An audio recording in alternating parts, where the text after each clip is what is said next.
Right now, before you go any farther in this video, hit that subscribe button, because only 3% of the people watching these videos are subscribed, guys. It's free. Hit the button.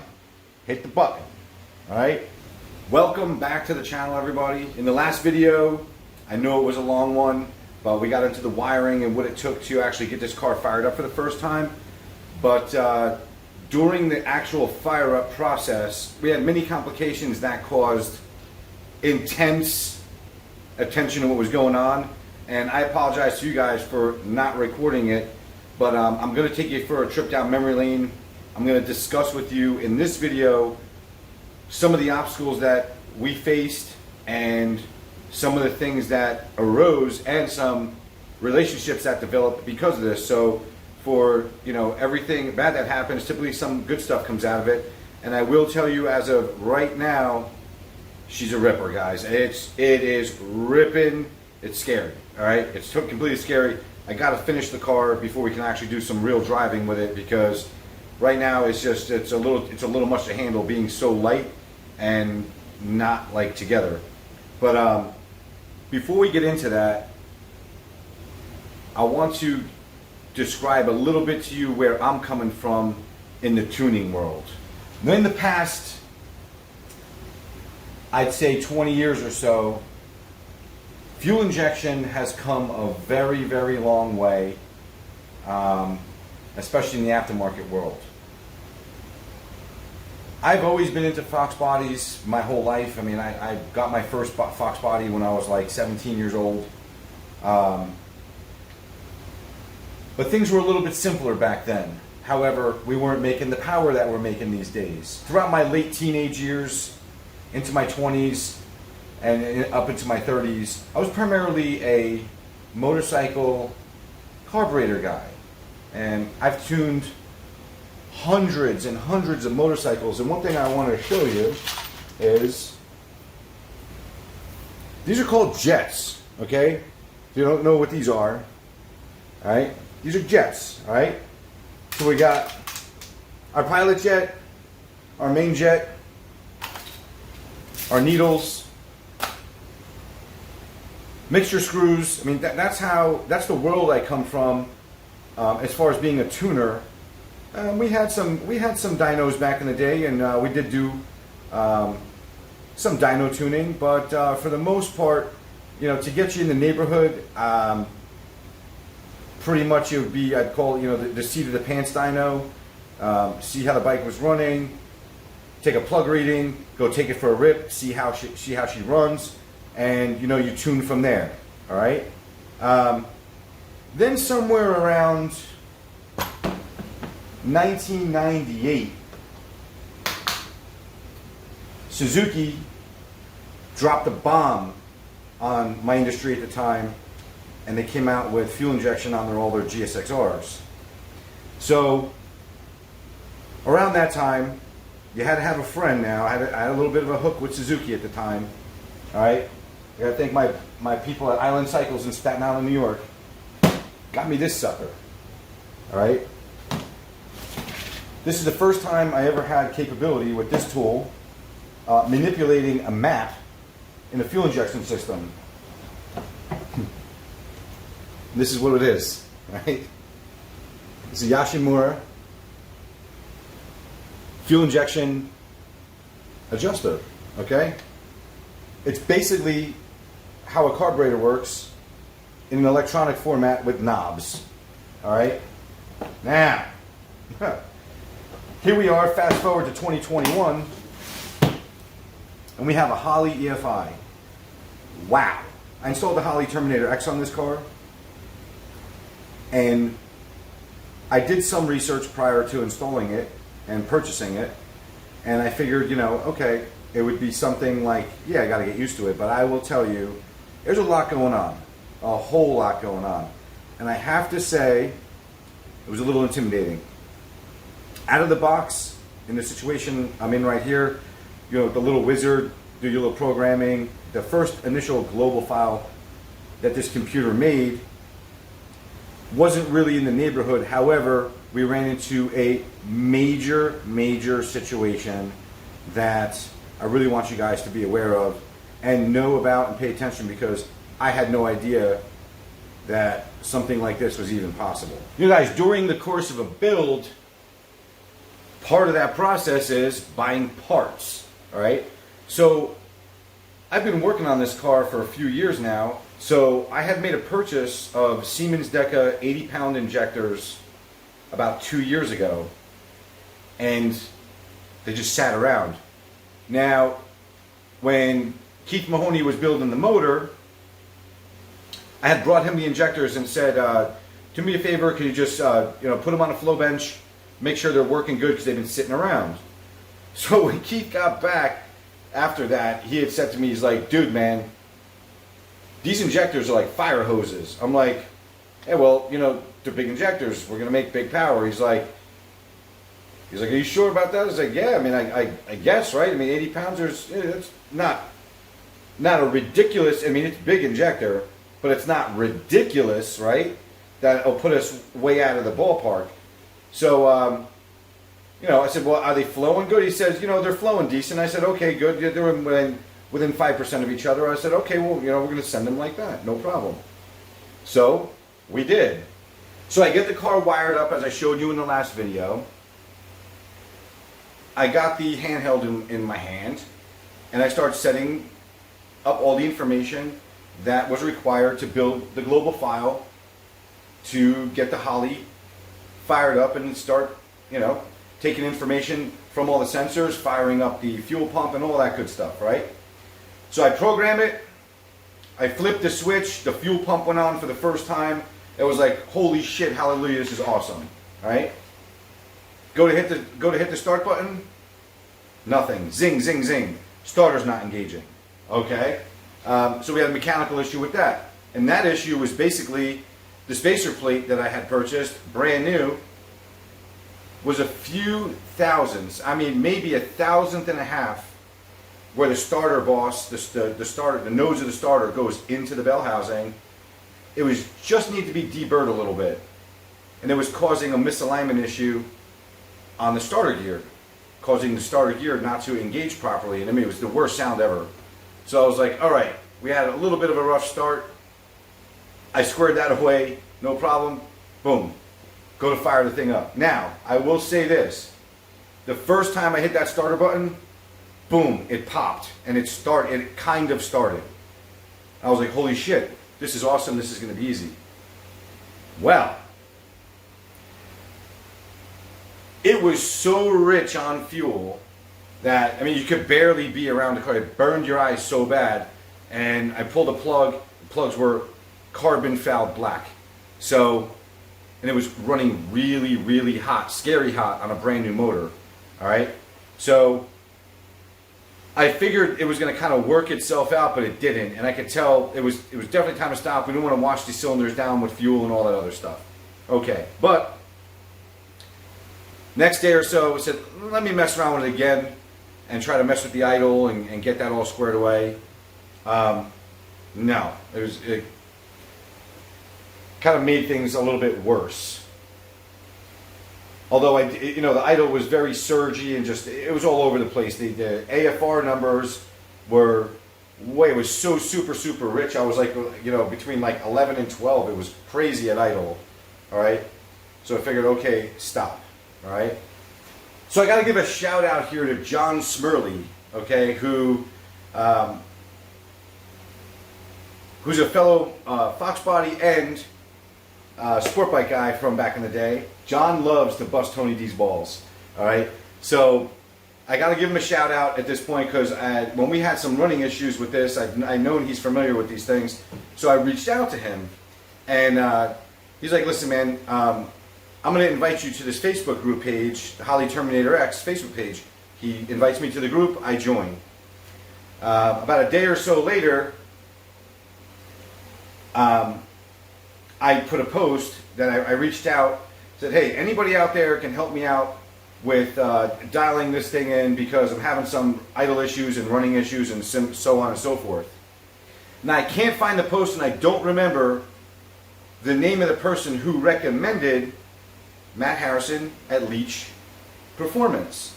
So whoever that guy is, sorry I can't find the post, but thank you for the recommendation. And I reached out to Matt. Long drawn out story later, Matt tried to get me going, but it just seemed as if no matter how much we tried to pull the fuel out of it, we couldn't pull fuel out. She was rich as hell.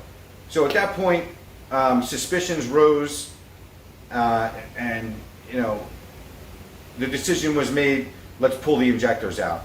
I got some Chinatown bootleg special injector, guys. All right. So these guys were the culprits. Okay. They look nice. When I bought them, I didn't do like a comparison because I was actually unaware of the fact that there was a big market for knockoff, fake, phony injectors. I mean, how often do you buy injectors? You know, I haven't bought a set of injectors in a very long time. So I bought these, and when I pulled them out, I sent Matt a bunch of pictures of how they looked, and he's like, "Yep, guaranteed they're fake and they're bootleg." But not only are they bootleg, these are their own version of a bootleg that's not even been documented in anything that we could find online because of the way the bottom is. All right, if you look at the way a real one's supposed to look, these aren't even close. Okay, so order up a set of injectors. All right, I replaced these with some genuine Siemens Deca 60 pounders, and I had to change the plugs and all that stuff. Went to go fire it up. Car's missing like a pig. All right, it missed like a pig, and then I got a no spark, no injector pulse condition. So, brand new, guys. Brand new distributor. All right. That's one of them fancy billet ones. Okay. Now,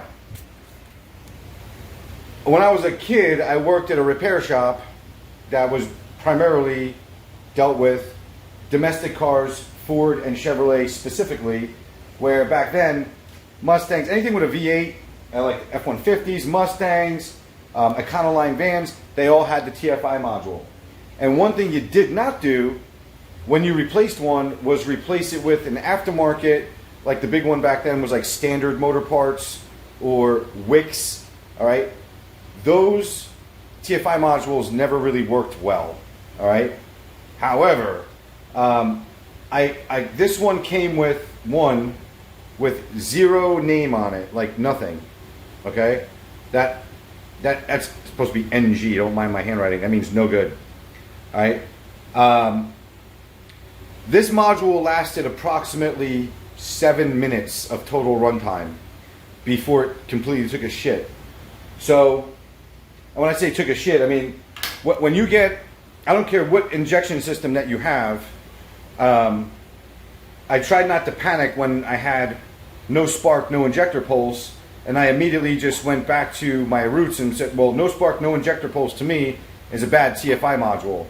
So if you notice, in the heat of the moment, I went and got the original distributor that I had stashed away, pulled the TFI module off it, and look at the color difference. That's a Motorcraft. That TFI module is about 30 years old. I popped that sucker in there, boom, it fired right up, first shot. All right? Now, the idle is a whole separate issue that I am not even going to attempt to explain to you. However, if you're a Ford guy and you're a Foxbody guy and you're running a small block Ford motor, fuel injection, doesn't matter, I don't care if you got, Holly or if you're running a factory computer, whatever it is. Matt Harrison's going to be your guy, okay? He has a YouTube channel, it's Leach Performance. Check his page out. I'll drop a link to his channel in the description of this one. Matt has, he's got it figured out. He's got the IAC motor figured out. on these cars, their operating range, all the things in his videos that he talks about, he did to the tune on this car to get it to idle. All right, the idle is somewhat of an issue. Now, why? Well, look where you're up against. You know, we have completely custom exhaust, the hot side that I showed you in previous videos. The intake manifold here is ported to the moon. I mean, I took a lot of material out of it. Between that, the head combination, the cam, you know, that's what makes every build unique. So what may work on one vehicle doesn't exactly work on another. Everything kind of needs its own little custom tailored tune in that sense, just because nothing's exact from one car to another, or one build to another. All right, so I will say the experience was really amazing to me. So basically the process, what you're up against when it comes to remote tuning, really simple. You gotta have your internet connection, you gotta have your laptop, and Matt made it very easy because I'm not the most computer savvy person. All right, Matt walked me through every step of the way. He got me the program to actually, so he can actually take control of my computer from his location, which I'm in Florida, he's in Oklahoma, okay? So he remotes into my computer as I got the computer plugged into the Holly. So after we had the car plugged in and he could see everything that was going on, Matt started doing his thing. I mean, he was flipping through the screen and doing this and doing that so fast, like I couldn't even see it anymore because it gave me a headache. Basically, just my job at that part after he remoted in was just to set the throttle plate when he told me to, cycle the ignition on and off when he told me to, and do the TPS auto set when he told me to. It took approximately a couple hours to get me straightened out, and after that we went back and forth several times with doing a couple laps around the block, and getting a data log. And basically what I would do is I'd turn the data logger on, I'd go around the block, I'd record it, stop it, I'd email it to him, and then I'd get from the ECU the learned tune that the Holly already started creating. I'd get that file, send it to Matt, he'd look at it, he'd do his thing, and send me a new tune. Boom, take the tune, load it up, boom. So we did that a couple times, and we're done, guys. We're ready to go on the dyno.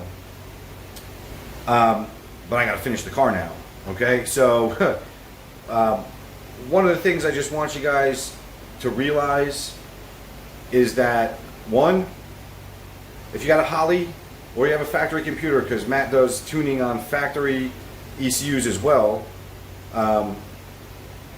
Hollys and whatever, just get with him, okay? If you have an issue with your Holly or your small block Ford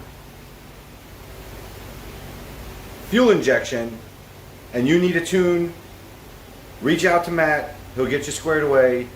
The hardest part about something like this is that you've taken a journey and now you're ready to give birth to your baby, and it felt you're in a country that nobody understands what you're saying. That was it felt like it's a very dark place. But as soon as I started talking with him, Matt understood what I was saying exactly, and it was like it was such a relief, you know, to just be able to deal with somebody who knew what they were doing, was super professional about it, and delivered what he said he could deliver. So with that, I'm grateful. Thank you, Matt. And now we're off to having fun. So I'm going to continue doing my data log thing and minding what's happening, and then from here, eventually, I'm going to rent some dyno time, and once we're up on the dyno, we'll do a few pulls. I'll have Matt log in, he'll do the tuning remotely, and that'll be it. We'll be all tuned up and everything like that, all right? So yeah, that was some of the lesson learned. After we had her running and idling for the first time, a couple little things, you know, a couple little minor things that need to be addressed. You know, we had a little, the turbo drain gasket was leaking on me. That wasn't a big deal. I'm still having an issue with the belt. This belt's still slipping on the alternator, and this is the second belt now, brand new. All right, and I mean, it's tight. I'm not trying to kill it too much, but I'm gonna have to reroute this belt to get a little bit more meat, or come up with some type of idler pulley to give me a little bit more coverage. Other than that, check the valves, double check that. We changed the oil in it. Some of you may not be familiar with this build, but it is a 349 stroker, okay? So was it 347? It's basically a 347, an additional 10 over. Give you a quick cold start on this thing. Take you for a trip around the block. Can't do too much driving, but you guys get the idea, right? And I'm sure you understand the situation, why. But, you know, we don't want to piss everybody off as of right now. This is a first start, but it's a first start for you guys, not me, all right? So, and it's the best I could do. So it is what it is. So, here we go. So we fire our system up here. All right.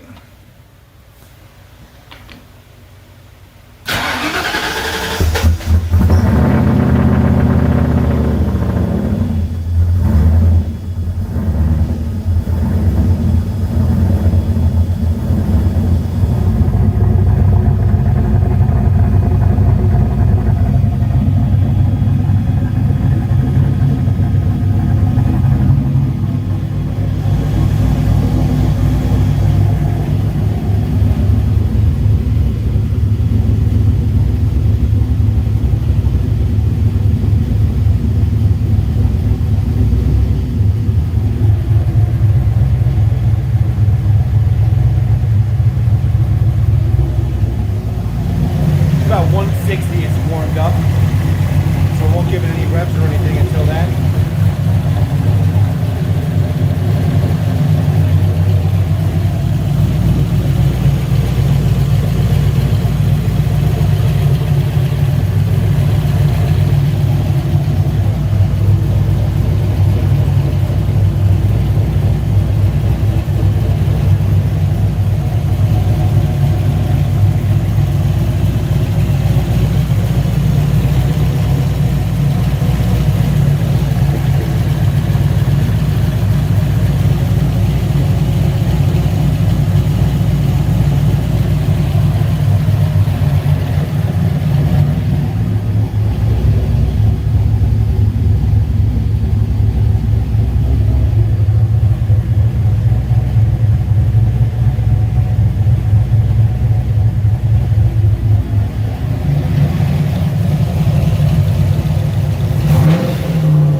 Idles down nice, you know.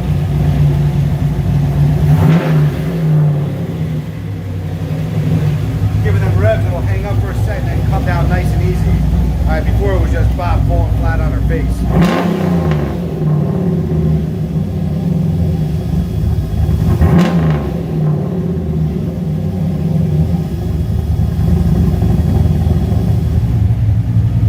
So I'll give you a little two-step action. Arm it here. I'm gonna push the clutch in.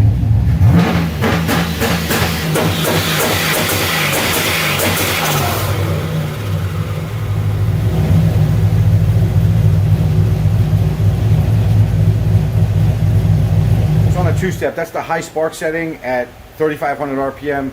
You could see it needs to be sped up in that rev limit table. So that's something that, like everything else, needs to be tweaked with.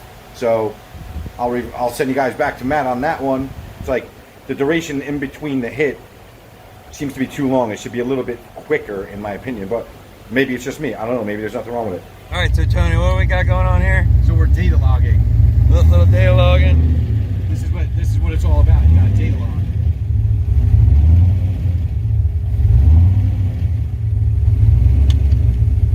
Hold on, let me pull it back up.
The rest of the parts on it. We're just following the instructions that we were told by Matt Harrison. So we go out here, we do our little log, and then we email it to him, and he tells me how good it's running. But if he was sitting here, I think he'd be pretty happy. That's pretty much it, guys. Data logging with fucking Keith. I'm torturing the guy. I don't need no doors, window. That's it for later. That's it for later, right? We ain't got time for all that shit. That's just a little ripper for now, just to see what's going on. You know, this is the guy that made it happen. Look, if I didn't have Keith, this car would have. This guy's bailed me out of so much shit. I can't even read a tape measure the other day. I was working so late, and he came over, and I was like 4 inches off and shit. It was crazy. But that's how we're looking. You know what I mean? Nice working on it like this. Yeah, I think that we didn't lose nothing though. Got no parts to lose. The next thing we gotta do is get this pile of shit on the floor. We gotta get this pile of shit ready. Alright? So we can, we gotta finish the body work. It's gonna suck, okay? But I did promise you guys that I'm gonna show you body work, how I do it. And those things are in real rough shape. The bolt doors and the hatch, it's real bad. So I'm gonna have to dig deep in the skill box and pull off a miracle on those things. But other than that, guys, like, subscribe. I wasn't kidding about that subscribing. Now you gotta hit that button for me. Like, subscribe, share. If you got any comments, questions, concerns, drop them down in the comments. Hit me up on Instagram. I check my messages quite frequently. Shout out again to Matt Harrison, Leech Performance, all the guys on the Holly Terminator X forum. You guys have been great. Thank you. On Facebook. And that's pretty much it, guys. All right, be safe, and I'll catch you in the next one. Peace.